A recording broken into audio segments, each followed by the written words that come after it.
Hi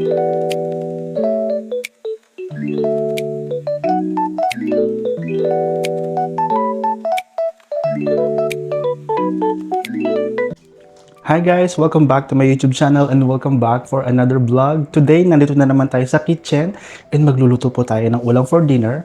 So, ang lulutuin po natin ay sinigang na baboy. Pakita ko sa inyo ang ating mga ingredients. So, meron tayo itong guys, baboy. Nakakat na siya into cubes. Meron tayo itong gabi, sibuyas, luya, kamatis. Meron din tayo itong kangkong, talong, sitaw, and okra. Napakita ko na sa inyo ang ating mga ingredients na gagamitin. Ngayon naman, let's start the process of cooking. First thing first, kailangan natin pakuluan yung baboy. Kailangan natin siyang palambutin. So guys, ito yung ating baboy.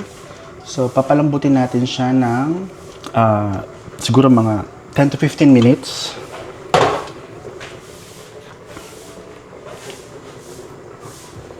So, ayan.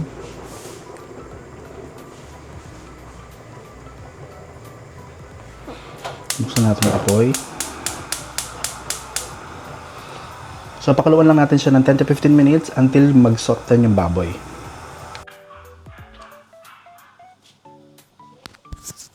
Guys, isabay na rin natin yung gabi habang pinapalambot natin yung baboy. Kasi medyo matagal din maluto yung gabi. So, ito siya. Kasi gusto ko ngayon, yung sinigang is malapot yung sabaw. Yan. So, sabay na rin natin siya dyan.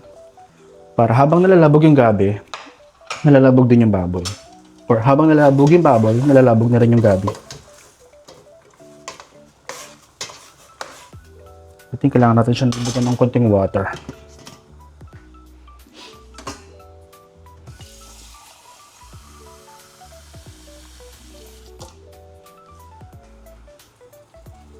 Para matanggal natin yung mga dumi niya, yung scab ba kung tawagin yun.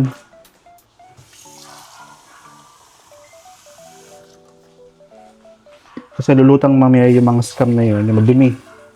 Para ma-scoop natin siya ay matanggal. So ngayon, antayin na lang tayo ng another 10 minutes. So kasi nakikita niyo mga lumulutang na yun, yung kailangan natin tanggalin. Yan, i-scoop natin siya ng ganyan. Tapos tapon natin siya. Kasi yun yung dumi ng karne. So yun lang, ulit lang natin yung gawin hanggang ma-clear yung ating magiging soup.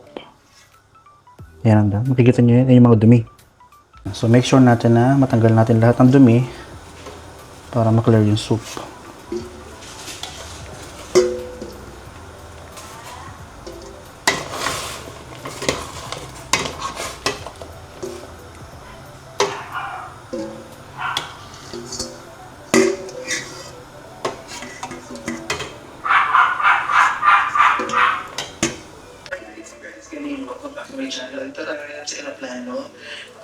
So ayan guys, na-reduce na yung sabaw. Nawala na yung sabaw natin.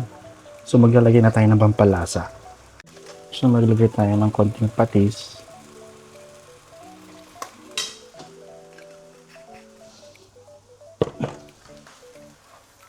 Lagyan na natin ng kamatis. Ng luya.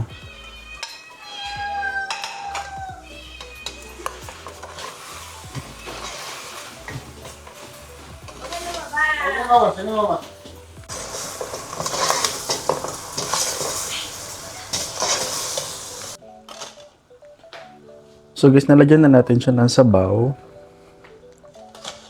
Bali, dinagdagan ko lang siya ng water kanina nung na-dry na yung sabaw niya. Eh, nalagay ko na rin yung tomato. So ngayon, ilagay na natin ang onion. Yan.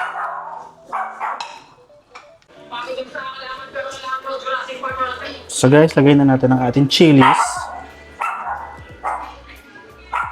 Yan, lagay na natin.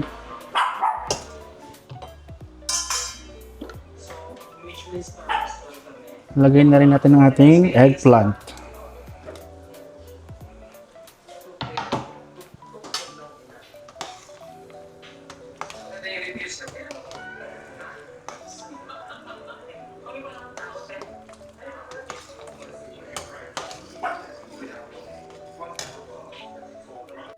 Lagyan na rin tayo ng paminta, guys. Yan. The more the merrier.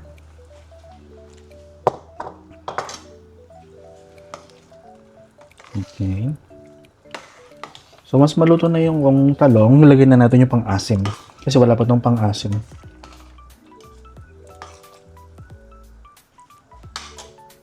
Cover natin siya ng 5 minutes. So guys, lagyan na natin ang ating pang-asim, ang ating Knorr Sinigang sa Gabi. So lagyan na natin siya para malapot yung sabaw. Kasi gusto ko medyo malapot yung sabaw. Halo-halo lang natin.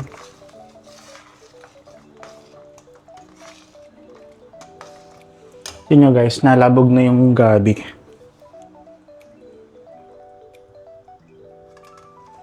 Yan, ganyan yung gusto kong consistency, oh. So, malambot na yung baboy, yung taba. Naluto na rin yung okra. Lagyan na natin the rest ng gulay. So, lagay na natin ang sitaw.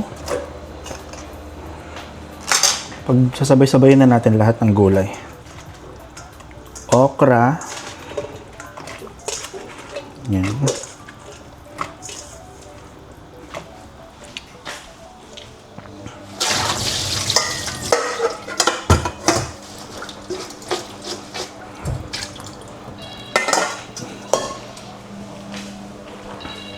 And lagay na rin natin ang ating kangkong. So antayin na lang natin siya hanggang kumulo and bumaba yung kangkong. Hanggang maluto. Ayan. So takupan natin siya ng 3 to 5 minutes. Ito na guys, luto ng ating sinigang na baboy. Sinigang sa gabi. Yan.